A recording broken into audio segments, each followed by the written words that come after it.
আলহামদুলিল্লাহ খেজুরের বাজার ভালোই চলতেছে, কাস্টমারের চাহিদাও ভালো, ক্রয় ক্ষমতার ভিতরে আছে। গেছেবারের চেয়ে এবারে খেজুরের দাম তুলনামূলক কম আছে।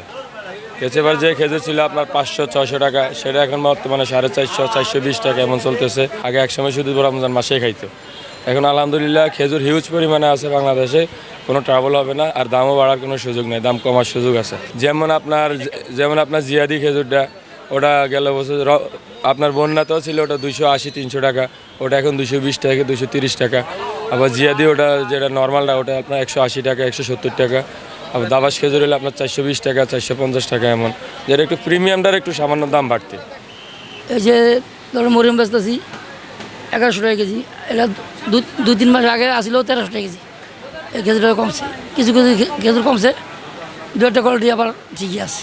ম্যাকজুন খেজুরটা সবচেয়ে উন্নত, এটা একটু দামও বেশি। এটা দাম হয় আমরা চাই 900-800 বেশি।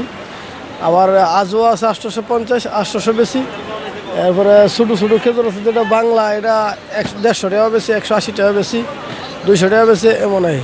মরিয়ম খেজুর ছিল 1300 টাকা, এখন বেশি আমরা 1100 টাকা, অনেক কম। তারপর আজও গত বছর বেচি 1050, এবার 850। তারপর হলো ম্যাকজুম 1300-র নিচে বেচা যেত না, এখন 1050-ও বেচা যায়। কেজি প্রতি কত 150-200, দামি দামি খেজুরের 300 টাকাও কমছে কেজি প্রতি।